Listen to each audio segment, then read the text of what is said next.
Hey everyone, this is Stacy and Cliff again, and we are back with part 2 in our cybersecurity awareness series. Part 1, if you didn't catch that one already, we covered digital presence with social media, and it was good. I actually did it, Cliff. I went through, you talked about the security sections, you really laid out like highlighted areas you needed to look at.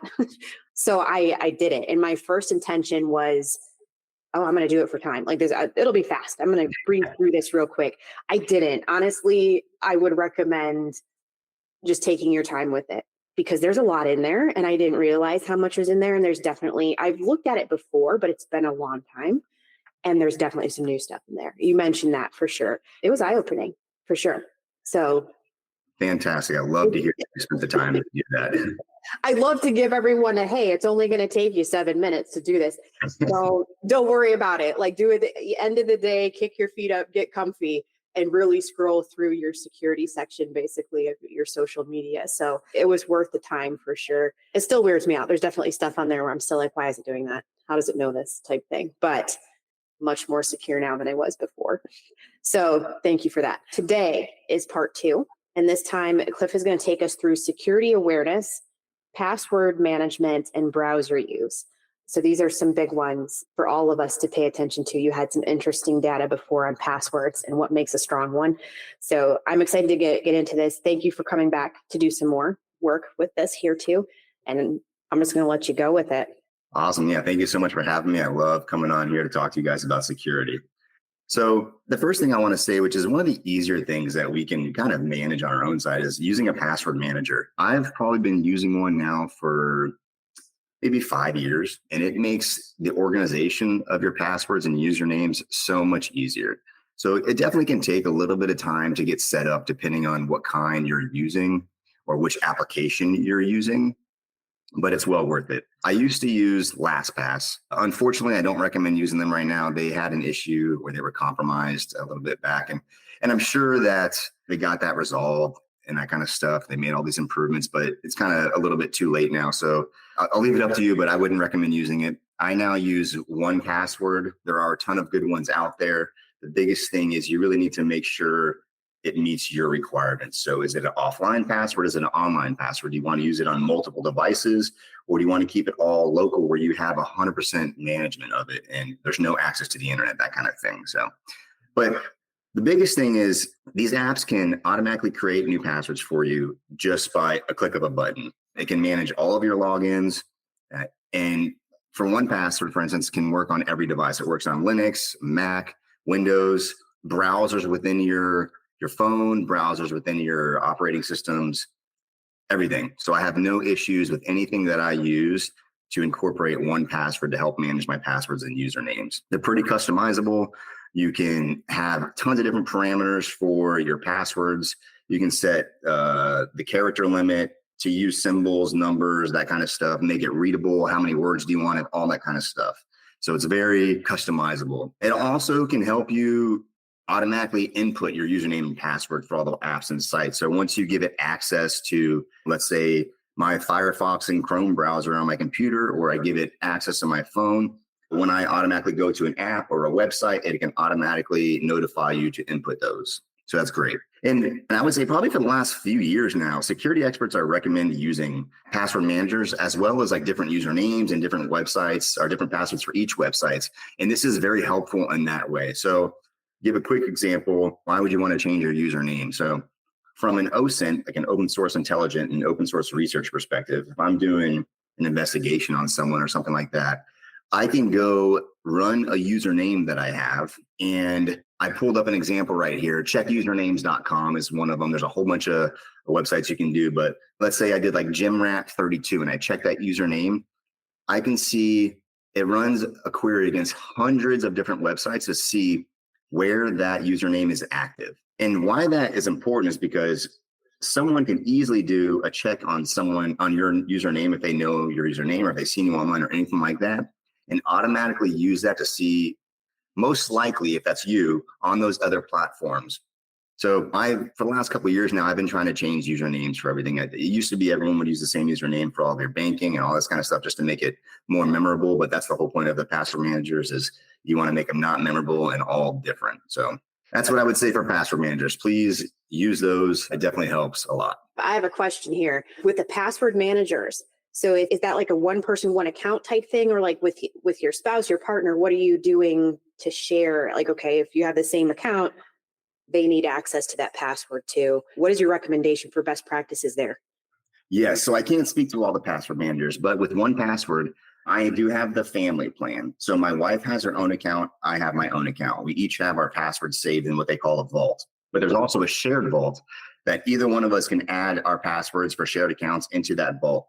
And they also have a really good end-to-end encrypted password sharing system through their, it's probably on some servers that they own, but I can send a text message with a website where she has to log in to her 1Password account to verify it's her, and then she can have access to that password, even if it's for a temporary few minutes or just access at one time. So yeah, there's some definitely good sharing practices being used by some of these password managers for those exact situations. Okay, that's really helpful to know. So probably something if someone's considering that, check that with the requirements you're looking at for whatever password manager you're researching. So no, that's helpful to know for sure. Definitely. Next thing, which is, very related to passwords and credentials and things like that, is one thing that I see that people don't do a lot is changing default credentials. And what that would be is like when you get your Wi-Fi set up in the house, your router and your modem will probably have some kind of default credentials, which might be like the username is admin and the password is password. And that's just one of the things that many people do not think about that should definitely be done. And this could be any kind of device too. It could be something like an IoT device, like your TV or something like that, anything like that. So always check these default credentials and change them. And guess what? You can save them in the password manager to help you remember. So please change those and store those in your password manager. Next biggest thing that I would say is very important is keeping everything up to date. Your devices, operating systems, your applications also includes a lot more than that some people don't think of. So anything in your house or interact with, so like all these IoT devices, any kind of device that has like maybe web access in your car, some of those radio head units, that kind of stuff. These all need to be updated whenever they have available updates. First thing I would say with that is make sure everything has automatic updates turned on where it notifies you pretty much as soon as you can when you can update it. So immediately notify you when it can be updated and downloaded and installed. There's a lot more risk with this than people think there is. So especially with security updates. And what I mean by that is it's an update that's specific to security as opposed to maybe just making like a quality of life improvement. So big one that they call is Patch Tuesday when Microsoft releases all their patches for their operating systems. There's several different updates in there, but some of them are security updates. And those are going to be the big ones that you want to pay attention to for security reasons. So how that comes along is when a company is made aware of a potential vulnerability and they provide a patch to fix it if possible. So, and usually when these vulnerabilities are found, it's because some kind of researcher found it and gave it to them. They found it internally, or maybe some kind of white hat hacker found it, or it's because it was actually exploited. I mean, someone found that vulnerability, that weakness, and they used something bad to gain access or to have it do something that it wasn't meant to do. So when they find out about these, they usually put out a security update as quick as they can to fix that issue. And I'm not sure if you caught what I was saying there, but when these are put out, they usually list the issue that happened. So when the security update is released to the public for install and to fix your device, it's released to everybody to be aware of what that actual vulnerability was and where that weakness is in the application of that software. So anybody that has technical aptitude to use an exploit against it can do it. So in layman's terms, in our world, if you have a Windows computer and there's a security update put out and you waited a month to install it, any kind of hacker could potentially use that exploit on that vulnerability on your machine because it wasn't patched and wasn't fixed. Okay, so it's been publicly announced at that point. Yes, and exactly. So it's on you to make sure that the update is being actually done on your devices. Right. Okay, so how often then would you recommend people check for updates? Is it a daily thing or weekly, or what would be like a good kind of battle rhythm there? So like I said before, definitely make sure it's on automatic. Okay. And unfortunately, there are kind of like different guidelines of automatic updates. You have to like really just check the settings of each device and application on how the updates work. I probably do it weekly, if not more, just because I'm always in the settings of my devices and randomly checking. All right. So if you're at least doing it weekly, good. But otherwise, automatic those things. Still check on it. Make sure Definitely. it's doing what it's supposed to, for sure. Okay. No, that'll get done. But I can't tell you how many iPhones I see with that little red bubble by the settings because they're putting off their updates for their operating system. So don't be that person. Don't be that person. Yeah. Okay. All right, next piece, multi-factor authentication. This one's easy to do pretty much for everybody and very useful in protecting your accounts. So I have several different apps that I use. I use 3 of them mainly: Microsoft Authenticator, Google Authenticator, and Authy. I literally have probably over 40 or 50 accounts between those 3 apps that use multi-factor authentication. And just a quick recap or a summary, a multi-factor authentication is you go to your bank account and you put in your username and password, you click enter to log in. In many cases, like boom, you're in, right? But in the security world, we want to make sure it's actually you. So they do what's called multi-factor authentication. You had previously authenticated with the username and password, but now we want you to authenticate with something else. So maybe it sends you a text message and you have to put in a code, or you open an app and click accept, or you open an app to get a 6-digit code and put it in that website as well. Something of that sort. Other multi-factor could be like your face recognition or fingerprint recognition. Those are all different authentication methods. And essentially, we want to use more than just one. If a hacker were to get your username and password with no protections on it, I could easily just go log in to anybody's bank account or their social media, whatever it is. But once you have multi-factor authentication implemented, it gets a lot more difficult and harder to compromise. And really what we're doing in the security world from a user standpoint is we don't want to be the lowest hanging fruit. And what I mean by that is, as a hacker is going to go for the easiest target, and you don't want to be the easiest target. Essentially, if someone wants to get into your stuff, it's inevitable as long as they have unlimited time and resources. But usually they just want to be a quick win, and they'll go spam or attack a lot of people at once, or take breach data for usernames and passwords and try all of them until one of them doesn't have a multi-factor authentication. That's usually the approach for easy targets. Yeah. Okay. That just seems like a fairly easy fix to make you not as vulnerable, for sure, for that kind of attack. Definitely. I would say these first few things we talked about puts you way higher on the totem pole from vulnerability and the weaknesses that are out there to protect you from that lowest hanging fruit. Okay. So password managers and then the multi-factor authentication. Yep. Are the 2, just to recap that. And we'll put in the show notes to the summary, some of the stuff that you're recommending here, links and things that'll help reference what you're talking about here too. You've had mentioned several things now, so we'll capture those as well for anyone taking notes. Perfect.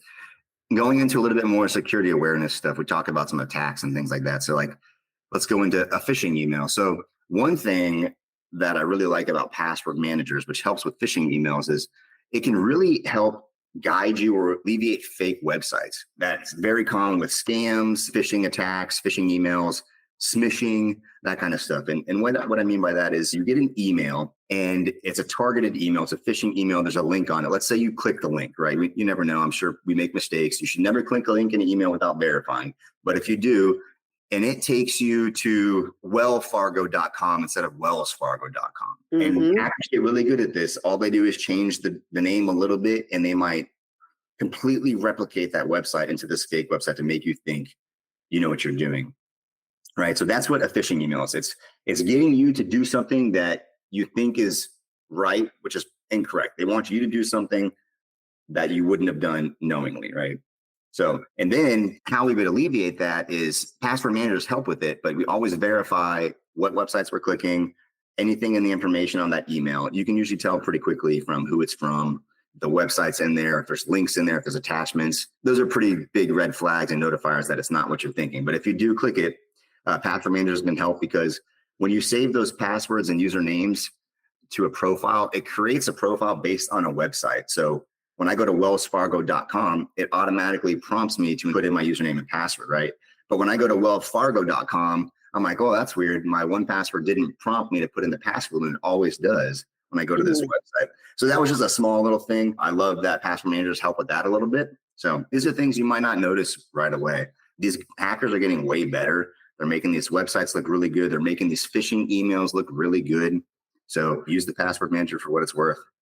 Yes, they are. I've gotten several of these. It's always like really popular before the holiday season, I feel like too. And Mhm. I've gotten some emails that do look really legit. Like, and I know to look for like those little nuances, like you're talking about, okay, a letter's missing here, the name's just off there or something in there.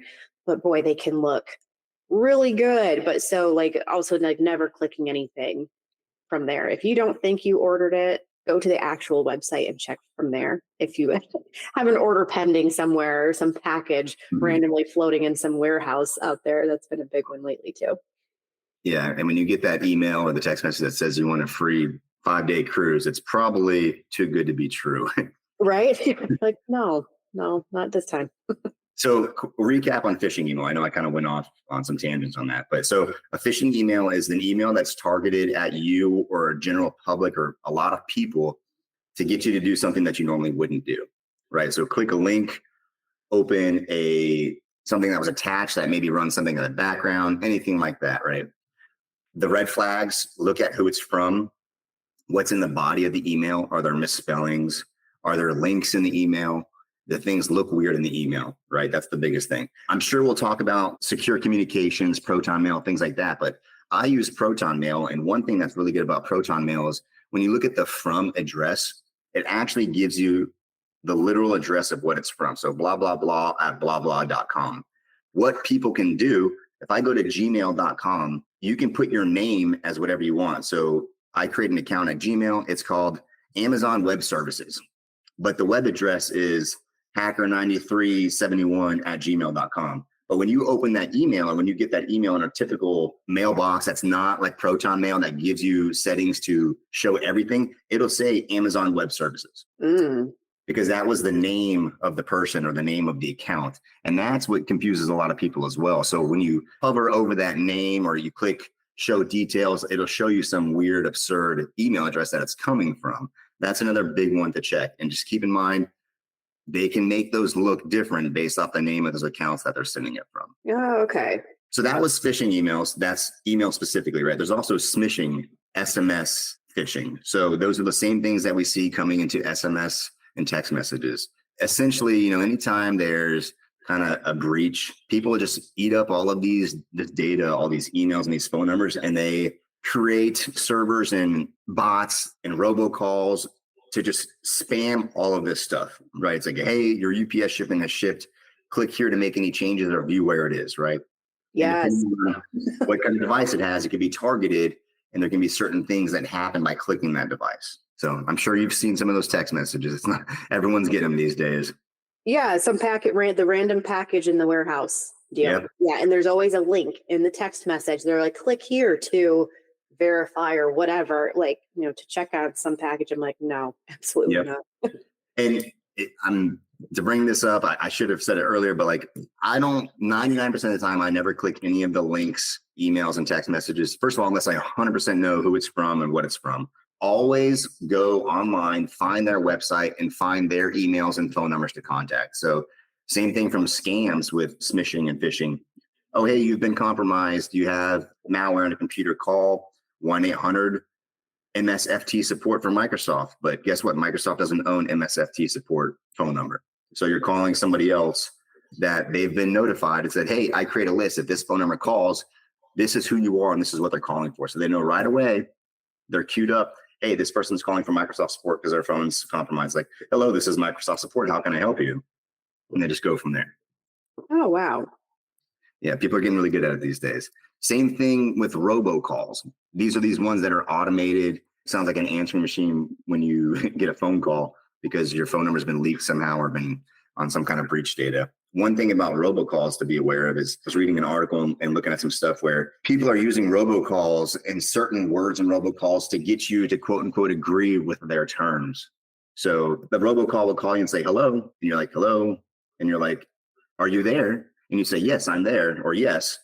And they're trying to get around some laws that says you verbally agree to something by saying yes, they can use your information or use something for what they want to use it for. So now I don't give anything when robocalls. I keep my words to a minimum. That was just something I read. I don't know how much it's really being used right now, but keep in mind, people are coming up with very devious tactics to get people to do what they want. And that's the next part, which is called social engineering.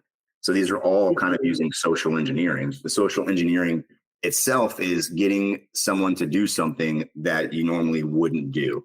And it came from social engineering because it used to be, before much of the digital age, it was going to someone in person and saying, hey, Bob upstairs needs this document. Can you please get it for me from the back? And I'll take it to him. And this guy has no idea who Bob is, or has no idea what this document is, but he needs that financial record to use it for his own investigation or something like that. So that's kind of where it originated. But now social engineering is taken to a whole new world in the digital age.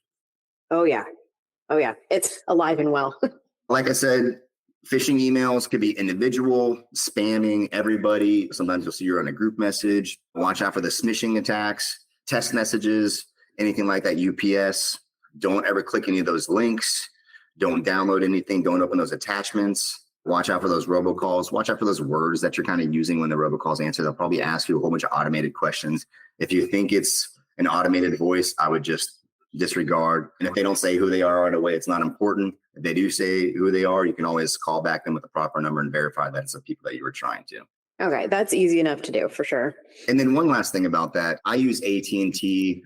They have a third-party application that comes with their phone devices. They have a lot of built-in stuff now for spam. I highly recommend looking at what's included in your phone plans from a spam perspective. I think Verizon has one as well. You can essentially have it filter out spam phone numbers. So most phone companies keep a database of what numbers are listed on a spam database, and it'll automatically block them or automatically send it straight to voicemail, that kind of thing. So take a look at that. I'll find out what that is and we'll put it in the show notes. Okay. Yeah, no, that's good. Cool. So that's all I had for general awareness. And that was just like 100 level. There's a lot more out there. Main goal is to not be the lowest hanging fruit. You don't want to be an easy target. Now let's go on to browsers, and essentially what kind of browsers should we use? What browsers are out there that we like to use? How can we customize those browsers to make us a little bit more safe? So one of probably the more popular ones out there in the security and privacy world is called Brave. It is an open source browser. And let's talk about open source real quick. So what open source means is it has all of the code available to view, which means third parties, individuals can audit it, verify that they're not sending data to certain places or using data for certain things. It doesn't have online advertisements and trackers built into it by default, that kind of stuff. Brave is a very privacy-based centric browser from a privacy company. I love to use that because of that. I tend to lean more towards open source things. And something that's not open source is your Windows operating system, your Mac operating system. That is not open source. Apple and Windows does not release that to anybody because they don't want to release the jewels to everybody so they could replicate it. But they also don't want everyone to know exactly what's happening in the backend. Okay. Firefox, also open source. Firefox is good. They also have several different apps that go with it, a mail app, a VPN, things like that. But Firefox is moving towards kind of like being a business as well to make money. So they're like on that gray area between being privacy centric and making money. So I'll just leave it at that. But they also have a huge extensions and marketplace for add-ons. I did want to mention Brave does have a marketplace from Chrome. I think they can use most of Chrome's marketplace add-ons. I think so, because I've got a bunch of them. Yep. There's also Internet Explorer, Safari, Edge, Chrome, those kind of things. Most of them have decent marketplaces. I don't think anything is as big of a marketplace as Firefox since it's open source. Example would be, of course, Chrome has a big marketplace because everyone wants to develop applications for Chrome, but it goes through like an auditing stage and it has to do certain things to get admitted into the store, as opposed to Firefox, which has more minimal requirements because it's open source. A couple things about browsers that are good: incognito mode. So a lot of different browsers have these now. It could be something called similar to that, but this is good because it doesn't save the records in the history of what you're browsing with. So typically when you're on your Chrome browser, you go to something, the next day you're like, crap, what was that website I went to? Oh, let me go to settings, go to history. I can see where I went yesterday, and bam, it's right there. Mm-hmm. And incognito mode, it kind of just brings up a private browser that doesn't keep track of nearly as much stuff. So it wouldn't show your history and trackers and advertisements and stuff like that. So if I do use a lot of these browsers, I will try to use the incognito mode version of that browser. Gotcha. It also separates, I guess, information from that browser. So if I had Chrome open and I was logged into Google account, Facebook, and like eBay, if I opened up a incognito mode browser or tab, I could go to eBay and all those websites and it wouldn't be logged in. And if I logged in again, if I opened up another incognito window, not a tab, but a window, it would also be separated or what they call containerized from those other browsers, where it still would not take over that logged in websites to those other browsers or those other windows. The incognito mode, that just comes with some of those browsers and you've got to toggle it on somewhere, or is it an add-on? Yeah. So like in Chrome, if you go to the top right ellipses, you can click new tab, new window, new incognito window. In Firefox, you click the little hamburger in the top right for settings. You'll have new tab, new window, private window for Firefox. And then if you go to Edge, it's new tab, new window, new in private window. So they're all similar to some kind of private. But yeah, they all have that pretty much same capability. Next thing that's pretty big in these browsers is in the settings, you can change what your default search engine is. I want to talk about one specific search engine just because it's an easy go-to that I like. It's called DuckDuckGo.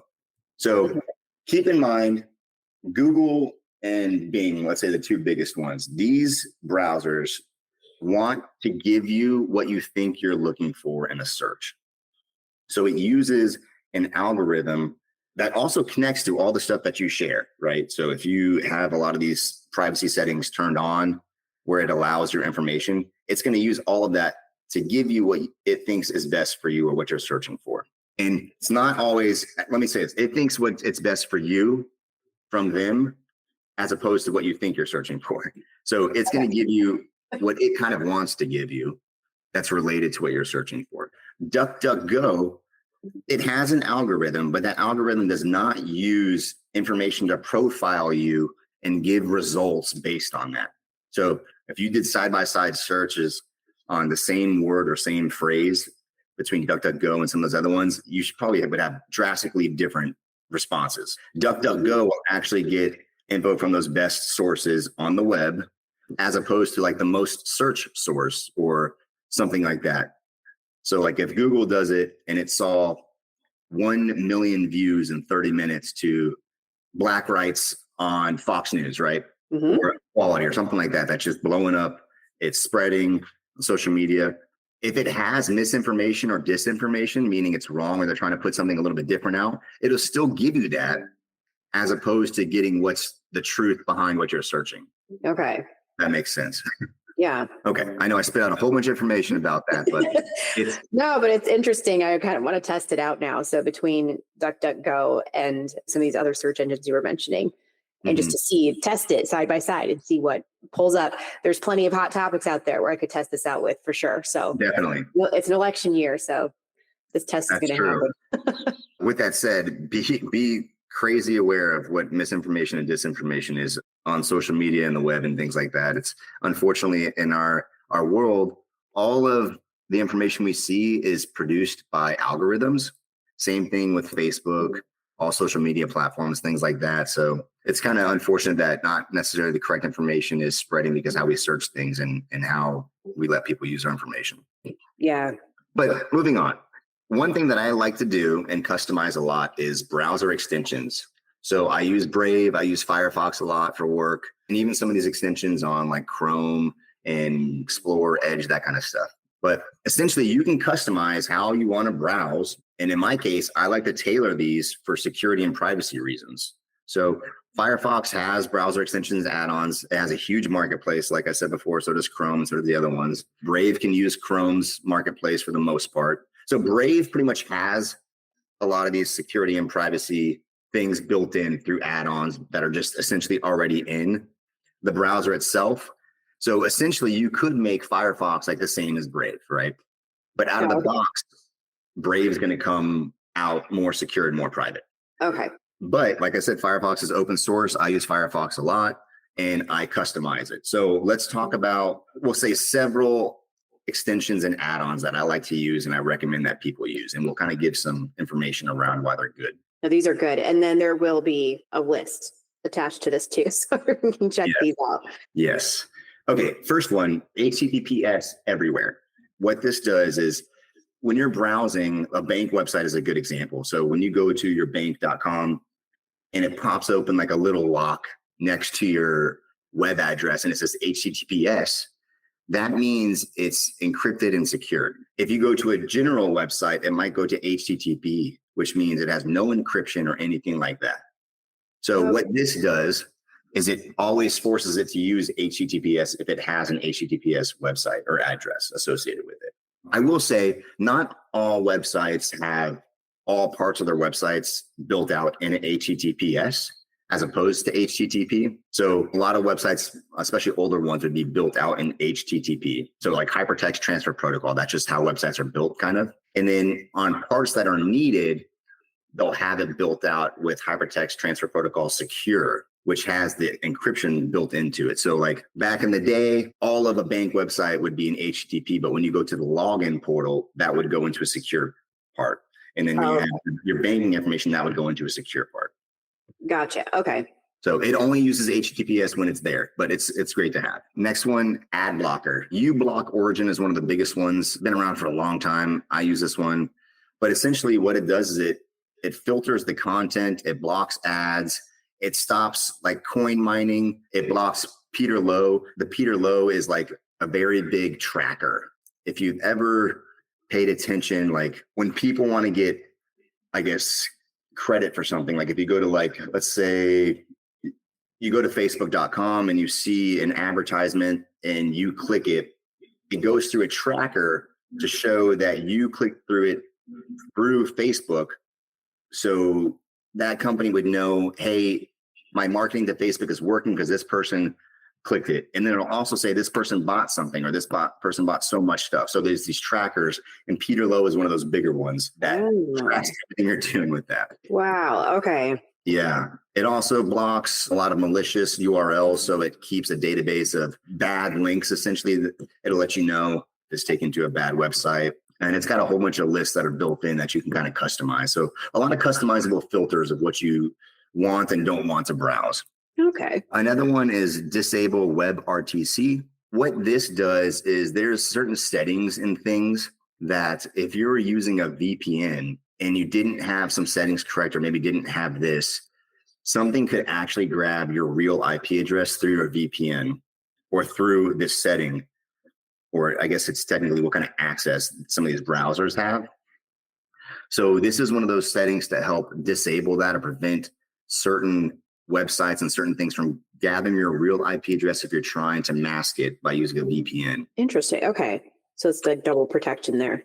Mm-hmm. And keep in mind, some things require WebRTC to use. So example would be like if you were doing a lot of Google products. So if you're on a Google Meet meeting, regardless of what happens or what you're using, it's going to use WebRTC and get your original IP address. Oh. So it might not notify you, or you might not know, you think your VPN's up and running, but some things just don't work with like disable WebRTC. Oh, okay.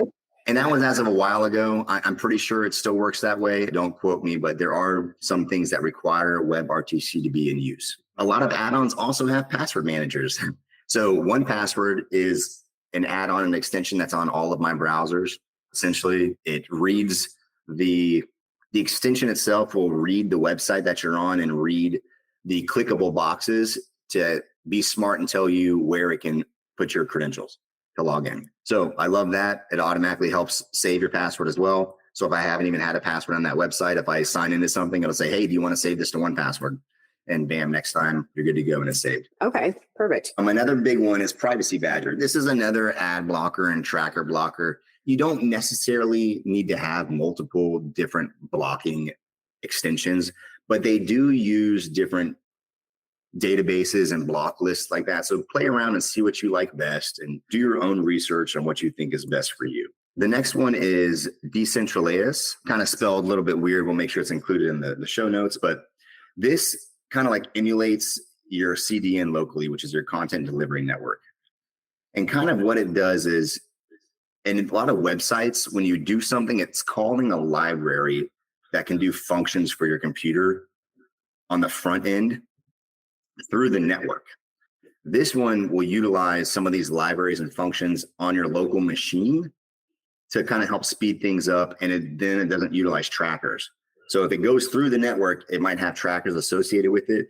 This tries to use it locally to prevent that. There's also some man-in-the-middle attacks out there that can utilize the content delivery network. So if you're using some stuff that uses the CDN out in the network, it could do it. And what man-in-the-middle attack is gaining access or doing something in the middle of your connection or communication. So think about like if you were going to a website, a man-in-the-middle attack is going to say, hey, instead of going to that website, you're going to come to me, put your information through me, and then I'll go to the website to make sure I know what you're doing and can see what you're doing.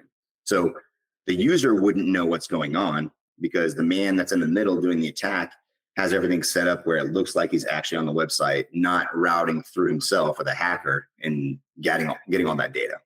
Okay. Wow. And a man-in-the-middle attack is like a generic name because that can be used for many, many different things. So it can be network attacks. It can be used for apps.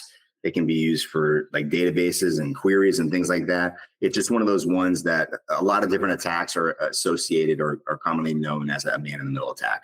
Gotcha. All right, moving on. No script. This is a good one too. So this pretty much blocks executable content. It prevents cross-site scripting and clickjacking.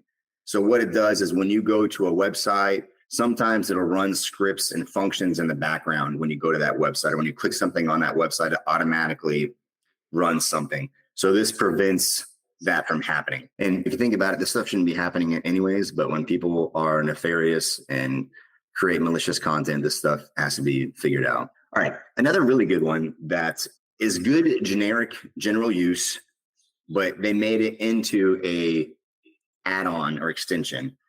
I used to call it 10-minute mail. I don't know if it's called something else now. I know they have Noop mail, Temp mail, and a mailinator. But what these are temporary emails that can be used for throwaway accounts or gaining access to stuff. A great example would be like when you go to Starbucks, you're getting your coffee and you go to use their free internet. It says, hey, give me your name, email, and a zip code.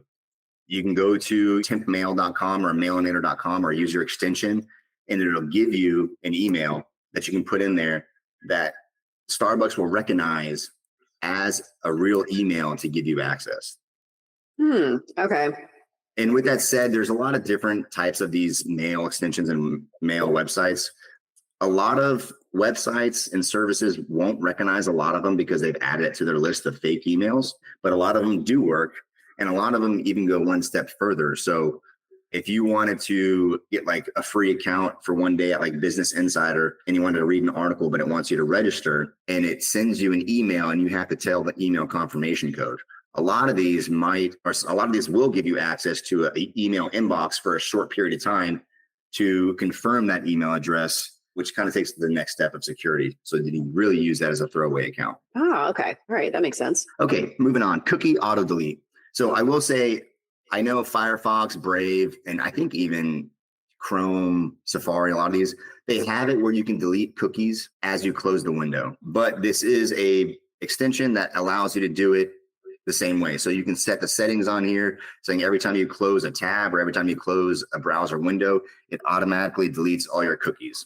Cookies and cache, those are kind of things just used to help speed things up, to quote unquote, make your life better, that are used by companies to gather data. And they use that data to make it better for you. Some websites can be cached, so you do them quicker. Information that you have could be in a cookie, just that kind of stuff.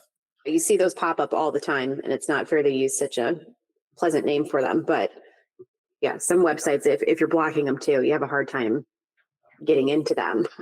Yeah, so a lot of websites require cookies, which is, in that sense, it's storing a piece of the website in your browser that it can retrieve at any time, pretty much, right? So it's going to automatically show a picture, or that's why, like, sometimes if you're typing like google.com and it shows you a picture of Google before you're even done, like in a little window, that's a cookie.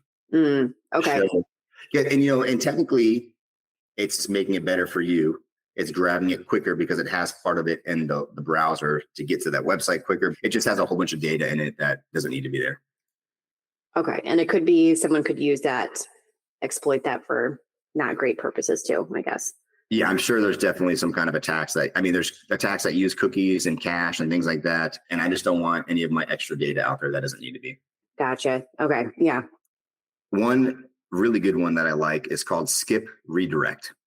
So what that is a ton of different websites out there use other site links and they redirect things through other sites to get to it.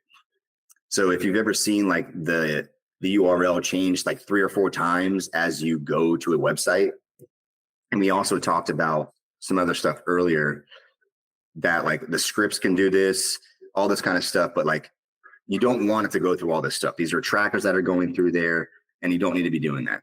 So what it might look like online is sometimes you can see it in the actual URL, but it'll say like something.com / redirect equals different website. Okay. And each website might also have another website. So something like that. Wow. All right. So this just causes it to bypass all that. It could break some things when we were talking about when someone clicks something and it goes to a tracker website. This will bypass that tracker website. But sometimes links won't work if they bypass some of those tracker websites. Okay. Because they want it to go to the tracker website. If the redirect doesn't have anything else after that, it won't know where to go. So what's the recommended go around? Like you're trying to get somewhere, if you're using the redirect and it essentially breaks it when you're trying to link through, is there a safe way to get to that website then or no? Yeah. And I would say in pretty much almost all cases, you'll know what you're trying to click. So like, let's say it's on facebook.com and it's saying like, oh, here's an amazon.com Tupperware, and it won't let you go through that link. You just have to go to amazon.com and search that Tupperware and find it, that kind of thing. Essentially go the long route, I guess. Yeah. Not really terribly long, but that skips the in-between stuff. Okay. Yeah. And last one is called privacy redirect. Same thing, but it hides the referrer of that. So it kind of keeps some information out of the history of what you've clicked. And like I said, it stops the third-party trackers and it doesn't log your data. Okay. Okay. I know I've been talking for way too long. Last thing I want to go over is just a quick review of the Firefox settings and what to be aware of in those settings and some things that you might want to look at to change.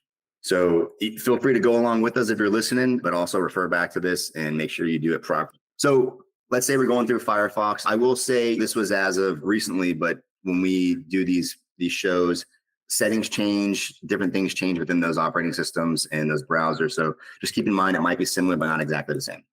So let's click settings. If you go into the general settings, go to the automatic updates part.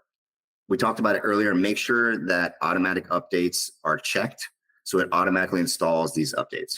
Next part, if you go into the home settings, there are 2 settings that use your data for personal suggestions. I always turn these off. I don't like it. These 2 are called recommended by Pocket. Pocket is kind of like someone that's partnered with Firefox. And the other one is called sponsored shortcuts. I would uncheck those and not use those. Okay. Under the search setting, you can change your default search engine. So we talked about it earlier. If you wanted to use DuckDuckGo, you can change it to that instead of Google or Bing or Yahoo or whatever it is. The next part, privacy and settings. I think on that first page, it gives you different types that you can use. I always set it to enhanced tracking protection or whatever the equivalent is of being the most secure and private. Essentially, it enables all of the optional things for security and privacy. So read through those. That's also very informative to read through those and see what it's actually giving you and what can be used. The next part is website privacy preferences. I check those boxes. Essentially, it's saying don't track your data and don't share your data. Similar to that, the next part, cookie and site data. Like we talked with the extensions, you can have it, delete them when you close Firefox. Like the extension, look at those settings, but I usually turn it on where it deletes all the cookies when I close it. On that history part, I recommend not using history. It's tracking all your data. And I don't use Firefox's autofill option. The only autofill option I use for anything is my password manager. The next setting on there is Firefox Suggest. I turn that off. It's pretty much saying Firefox wants to suggest something for you, and it's using your data to make that suggestion. The next one is permissions. Definitely read through that just so you can see what access you're giving Firefox and see what you can play with. You can see there what kind of websites have your access. Look into those settings. You can also, there's a setting for blocking requests for those settings. So like an example would be turn off all requests for microphone or block all requests for your microphone. So we talked about some scripts running in the background, and we had some extensions for that or executables. You might go to a website, you might click a link on there, and it's going to automatically try to enable your microphone. Firefox can stop that automatically and not give it access to that. I have a question. I'm kind of interjecting in your Firefox list here, but if you have access to your microphone and camera turned off on your computer, period, like can these browsers still access that if you haven't checked these permissions off? You want to get closest to the hardware level of control. So the operating system is going to be one step closer to that over the browser. Mm-hmm. So I would want to say no, right? If you have it turned off on your computer, will the browser access it when requested? It should be no. But what kind of permissions did you give your browser? Does your browser have permissions to make hardware changes? So if you say yes on the browser, will it automatically enable it on your system? Okay. Yeah. So same thing, like if you don't have it blocked on your browser, the website could request it, turning it on your computer and the browser, potentially if someone knows what they're doing. Interesting. Okay. The only safe way is to disconnect it physically, which is not always possible, right? Right. Yeah, no. Okay, so privacy settings. There's a part in there to block pop-up windows or give you a warning when websites try to install data add-ons. I always keep those checked. Yeah, sometimes I forget that I blocked pop-ups and you have to go to the browser bar and click show this one box this one time because a website used the pop-up, and I'm fine with that. I'd much rather do that and not get those bad windows that I don't want. The next part is Firefox data collection and use. Turn off all of these. I don't want to have any website or application using my data for their benefit in any way. So some people like to use targeted advertising and that kind of stuff, and they want to give up their free data.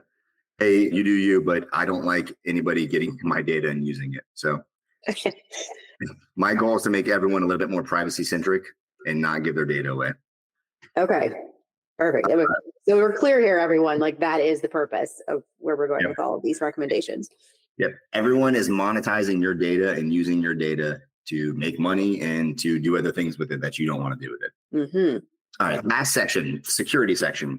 There's a whole bunch of boxes in here. I always like to block deceptive content, downloads, and unwanted software. Kind of what we talked about before. It uses a database of bad things and it blocks those. Under the certificates section, I recommend checking in the box that verifies certificates. What that means is they're certificates that kind of show that the website is authentic, and it will use those certificates as opposed to like a local certificate.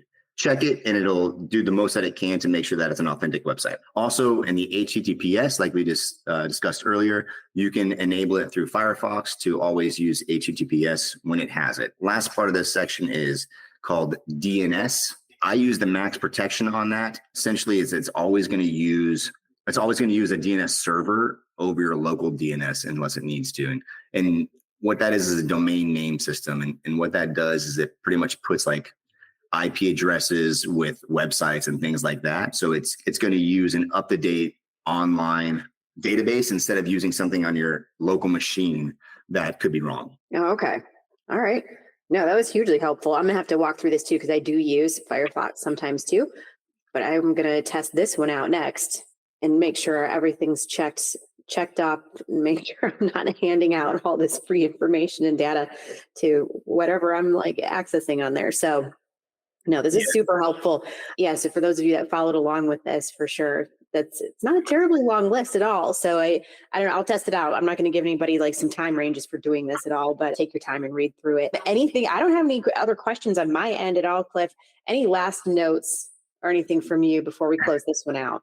Quickly, everyone is different on how they like to use things. This is just a couple suggestions that can help provide a little bit more security and privacy to people. There's tons of different options out there. There's tons of different browsers. I think our goal together was to make people more aware of what's happening. And I think this did this. And this is just a couple suggestions that you can do to help with that. Right. And I don't want people to feel overwhelmed because I think that was definitely that way at first. My husband came home with a lot of great suggestions on how to basically lock down everything.